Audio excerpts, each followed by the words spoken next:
Hello everyone, welcome to Smart Study channel. So this is another lecture under our series की Knowledge Crunch, जिसमें हम currently ऐसे women freedom fighters को cover कर रहे हैं जिन्होंने जो है ब्रिटिशर्स की नाक में दम कर दिया था एंड इंडिया के लिए अपनी लाइफ सेक्रीफाइस कर दी थी, राइट। इससे पहले हमने different women freedom fighters like Rani Lakshmibai, Begum Hazrat Mahal, Bhikaji Cama, Sarojini Naidu, Annie Besant and then Usha Mehta, Aruna Asaf Ali, Kamala Nehru, Kasturba Gandhi, ऐसे करके हमने अलग अलग जो है फ्रीडम फाइटर्स की कंट्रीब्यूशन को देखा डिटेल में। तो आज इस सीरीज़ को हम कंटिन्यू करेंगे एक और ऐसी साहसी महिला के साथ जिन्होंने जो है इंडिया के लिए सिर्फ इंडिया में ही रहकर नहीं काम किया, बल्कि वो इंटरनेशनल लेवल पे भी इंडिया की सफरिंग्स को लेके गई, वहाँ पे भी लोगों को अवेयर किया था उन्होंने। तो आज देखते हैं विजय लक्ष्मी पंडित को, ठीक है, जो कि बहुत फेमस हैं। ये वुमेन प्रेसिडेंट बनती हैं for the first time to UN General Assembly. UN General Assembly की, यूनाइटेड नेशन जनरल असेंबली की अगर हम फर्स्ट वुमेन प्रेसिडेंट की बात करें तो बहुत प्राइड से हम कह सकते हैं कि वो इंडियन थी। कौन थी? विजय लक्ष्मी पंडित। तो विजय लक्ष्मी पंडित अगर हम पर्सनली देखें तो ये है जवाहरलाल नेहरू जी की सिस्टर, और बहुत ही ब्रेव महिला थी। बहुत ही इन्होंने जो है स्ट्रगल किया अपनी लाइफ में, पर फिर भी जो है इंडिया की इंडिपेंडेंस में भी इन्होंने कंट्रीब्यूशन दिया और पोस्ट इंडिपेंडेंस भी इंडिया के जो है वेलफेयर के लिए काम करती रही। तो चलिए देखेंगे डिटेल में इनकी कंट्रीब्यूशन। तो देखिए, ये इनकी ही एक फेमस कोट है, freedom is not for the timid. ठीक है, बोलती थी जो फ्रीडम है वो ब्रेव लोगों के लिए है, कोवर्ड लोगों के लिए नहीं है। तो ये खुद भी बहुत ब्रेव थी। तो चलिए इनका एक बार हम बैकग्राउंड जान लेते हैं। ये इनका जो बर्थ है वो 1900 में होता है इलाहाबाद में, और ये मोतीलाल नेहरू की डॉटर थी, और उनकी सेकंड वाइफ थी स्वरूप रानी थुसू। तो उनकी लड़की थी विजय लक्ष्मी पंडित। ठीक है, इनकी मैरिज होती है 1921 में रंजीत सीताराम पंडित से। ठीक है, जो कि खुद जो है बहुत एजुकेटेड, फॉरेन एजुकेटेड बैरिस्टर थे। ठीक है, बैरिस्टर थे। इन्होंने जो है बहुत बड़े स्कॉलर थे। इन्होंने बहुत हमारी जो फेमस बुक्स थी हिस्ट्री की, फॉर एग्जांपल जो कल्हानाज राज तरंगनी है, राइट। ठीक है, कल्हानाज राज तरंगनी को इन्होंने ट्रांसलेट किया था संस्कृत से इंग्लिश में। तो बहुत बड़े स्कॉलर थे ये भी। और विजय लक्ष्मी पंडित के साथ साथ इनके हस्बैंड ने भी जो है फ्रीडम स्ट्रगल में पार्टिसिपेट किया था। और फिर उनकी 1944 में जो है वो जेल में होते हैं उस टाइम पे, दोनों, विजय लक्ष्मी पंडित भी और उनके हस्बैंड भी, और फिर उनके हस्बैंड की डेथ हो जाती है। तो ये हमने बात की इनकी पर्सनल लाइफ की। अब हम जो है इनका रोल देखेंगे फ्रीडम स्ट्रगल में। ठीक है, तो इन्होंने जैसे उस टाइम था ऐसा हुआ था कि 1937 में कांग्रेस मिनिस्ट्रीज़ बनी थी, क्योंकि कुछ हमारे लीडर्स जो थे वो बोलते थे कि हमें जो है ब्रिटिश सरकार में इंक्लूड हो जाना चाहिए।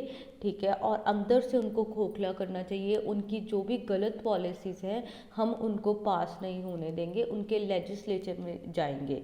तो ऐसे करके इन्हीं लीडर्स में एक थी विजय लक्ष्मी पंडित। ठीक है, वो भी इस फेवर में थी कि हाँ हम लोग जो है इनके लेजिस्लेचर में जाएंगे और वहाँ पे जो भी गलत पॉलिसीज़, जो भी ये इंडिया को इल ट्रीटमेंट कर रहे हैं, उनको हम जो है नहीं होने देंगे। ठीक है, तो हम क्योंकि क्या था, ब्रिटिशर्स बिलीव करते थे कि इंडियंस जो है वो वाइट मैन बर्डन है, ये सिविलाइज नहीं है, ये अपने आप को रूल तो कर ही नहीं सकते।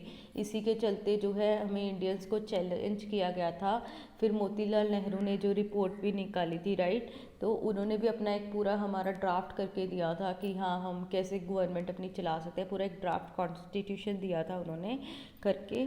तो हम बहुत ऐसे चांसेस आए, हमने दिखाया कि हाँ इंडियंस भी रूल कर सकते हैं।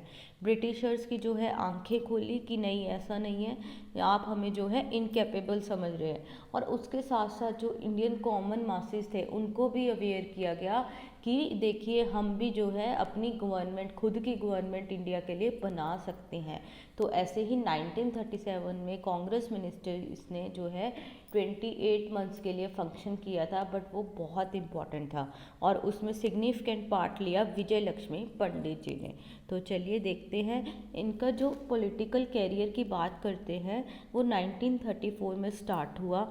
इलाहाबाद जो है, इलाहाबाद म्यूनसिपल बोर्ड पे इलेक्शंस थी, तो उससे इनका जो है पॉलिटिकल करियर बिगिन होता है। उसके बाद 1937 में ये यूनाइटेड प्रोविंसेस, जो जैसे आज हम उत्तर प्रदेश बोलते हैं, उस टाइम में यूनाइटेड प्रोविंसेस बोलते थे, तो उसके प्रोविंशियल लेजिस्लेचर की इलेक्शंस में मिनिस्टर बनी लोकल सेल्फ गवर्नमेंट की, ठीक है। और इन्होंने हेल्थ डिपार्टमेंट को संभाला, तो बहुत बड़ी बात थी।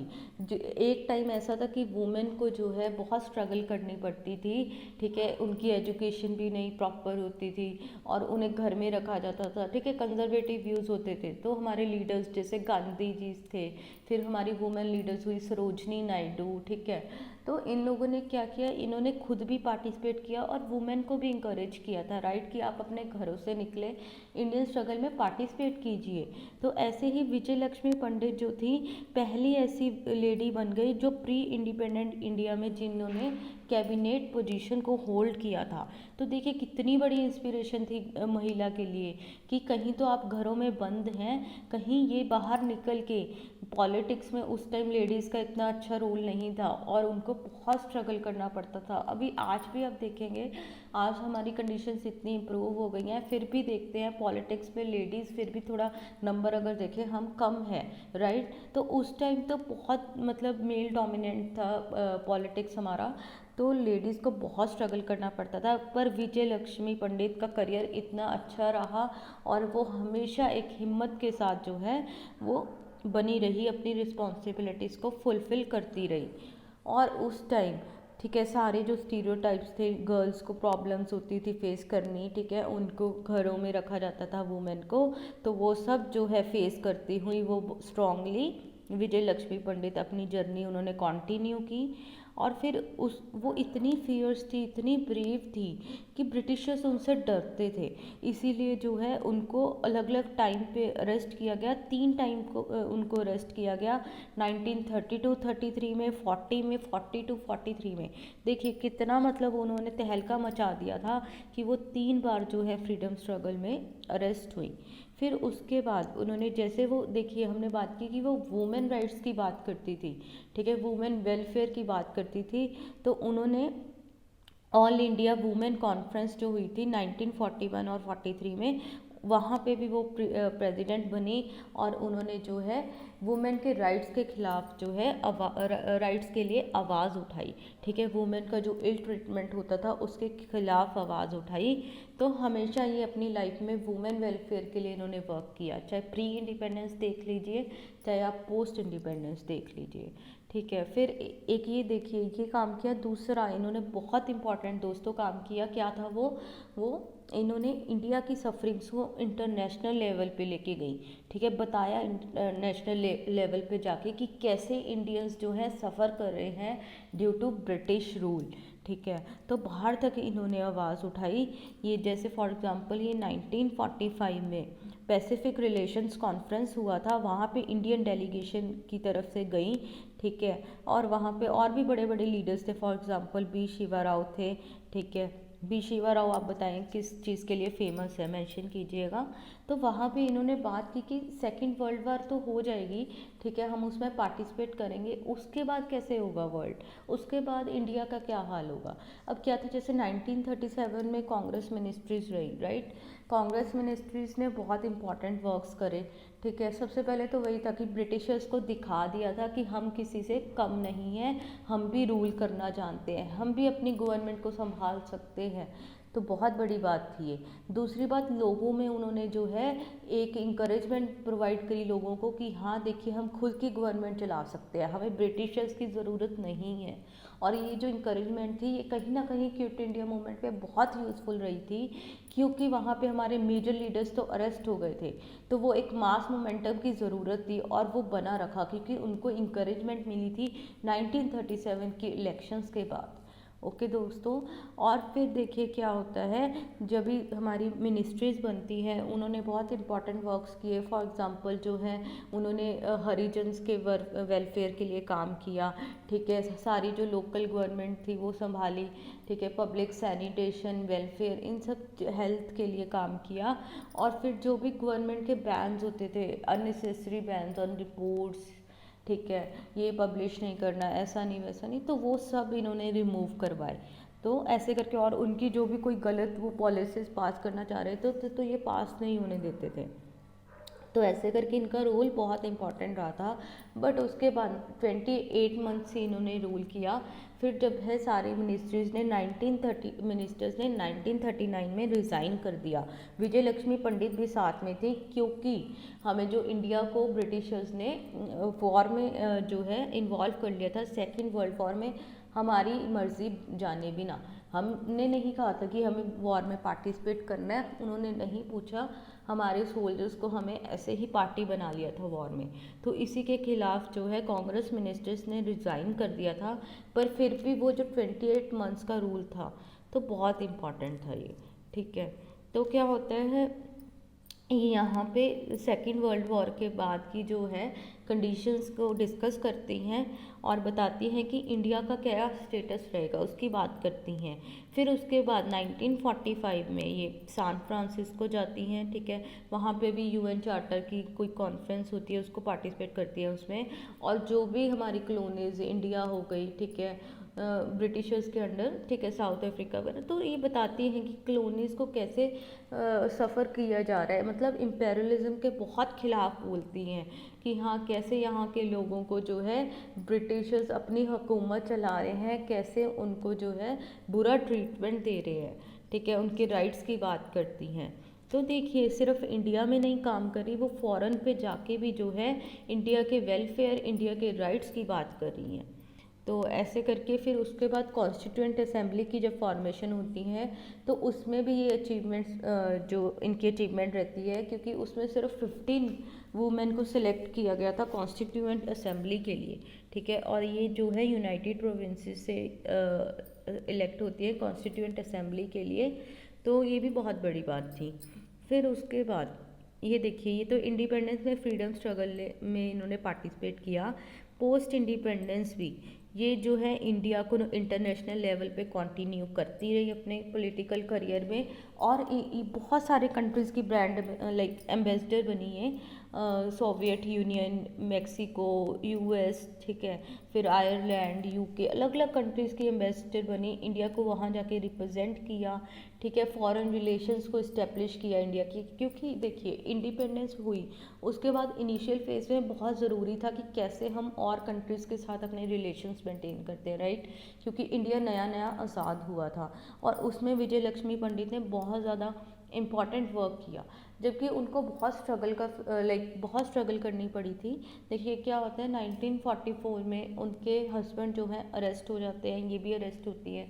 तो 1944 में इनके हस्बैंड की डेथ हो जाती है। और उसके बाद इनके पास 3 जो है डॉटर्स होती हैं, और इकोनॉमिकली इनकी पोजीशन बहुत लो हो जाती है, क्योंकि फाइनेंशियली क्या होता है कि जो भी इनके हस्बैंड की प्रॉपर्टी वगैरह थी वो इनके हस्बैंड के भाई के पास चली जाती है, क्योंकि उस टाइम लॉज भी ऐसे थे, राइट, वुमेन को नहीं कुछ इम्पोर्टेंस मिलती थी। तो ये सब उनसे डील करती है। फिर ये खुद वुमेन वेलफेयर के लिए बढ़ती हैं आगे, क्योंकि फिर पॉलिटिक्स में वैसे भी जैसे रहता था कि ये कुछ कर नहीं पाएंगी, मतलब लोग डिस्करेज करते थे कि वुमेन का क्या रोल है पॉलिटिक्स में। उस टाइम पे बहुत ऐसी दकियानुसी बातें होती थी।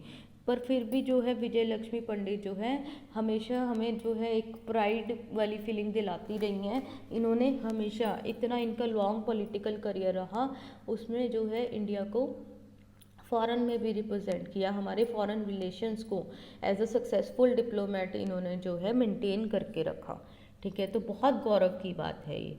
तो देखिए चलिए फिर इंडियन डेलीगेशन जैसे हमने बोला यूएन के लिए भी रही, ठीक है, 1946 टू 48 में, फिर 52 और 53 में, और 1953 में ये फर्स्ट वुमेन प्रेसिडेंट बनी यूनाइटेड नेशंस की। फर्स्ट एशियन भी थी ये, फर्स्ट वुमेन प्रेसिडेंट भी थी।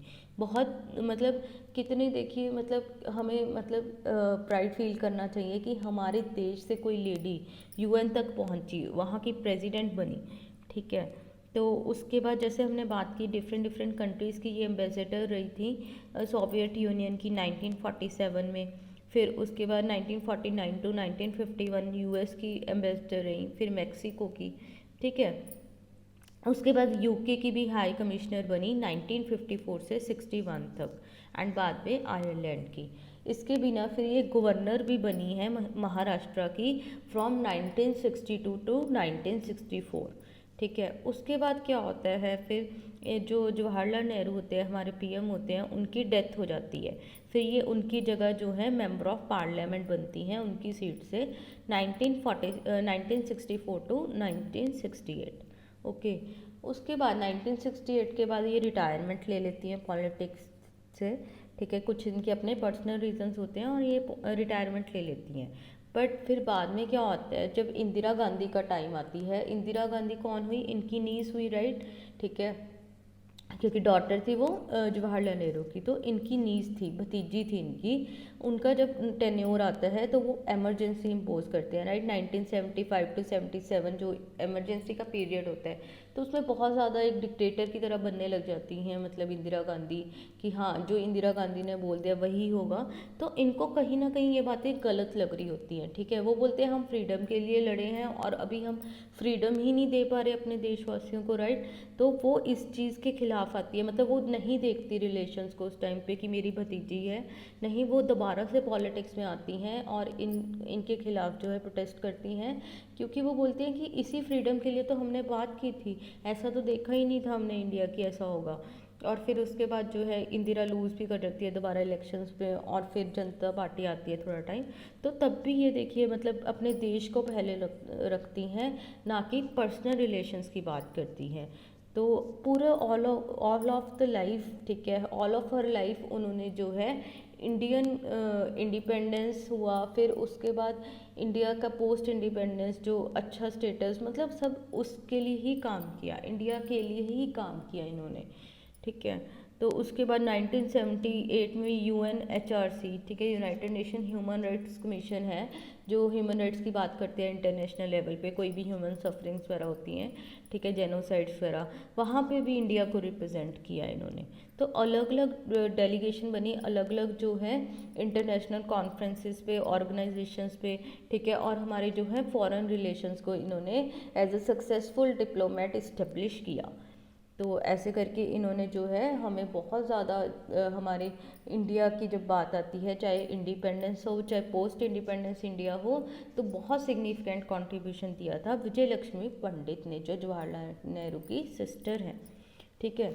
तो इनकी फिर उसके बाद डेथ हो जाती है 1990 में देहरादून में 90 ईयर्स की एज में, ठीक है। तो ऐसे करके आज हमने डिस्कस किया एक और ब्रेव वुमेन लीडर को। तो देखिए हमें ऐसे हमारे पास्ट में वुमेन लीडर्स रहे हैं, ठीक है, अभी हमने कितने डिस्कस कर लिया, और भी कितने हैं, मीन्स मतलब हमें उनसे इंकरेजमेंट लेनी चाहिए। जब हम वुमेन एम्पावरमेंट की आज बात करें हैं, हमारे पास रोल मॉडल्स हैं, ठीक है, इतनी ब्रेवरी से उन्होंने ब्रिटिशर्स की नाक में दम कर दिया था, और उसके बाद में डिफरेंट डिफरेंट एरियाज़ में इंडिया के वेलफेयर के लिए काम किया है। तो हमारे पास इतने अच्छे अच्छे रोल मॉडल्स हैं हमारे ही पास्ट में, तो हमें उनसे सीख लेनी चाहिए। तो चलिए कंटिन्यू करेंगे हम इसी सीरीज़ को एक और ऐसी ब्रेव लीडर के साथ। तो चलिए till then bye bye, be safe, and अगर आपको मेरी वीडियोस अच्छी लग रही हैं तो प्लीज़ लाइक कीजिए, सब्सक्राइब कीजिए मेरे चैनल को, ठीक है। और अगर आपके कोई भी रिव्यूज़ है, कोई भी फीडबैक है, आप डिस्कस कर सकते हैं कमेंट सेक्शन में, बताइए मुझे, ठीक है, I will work on it.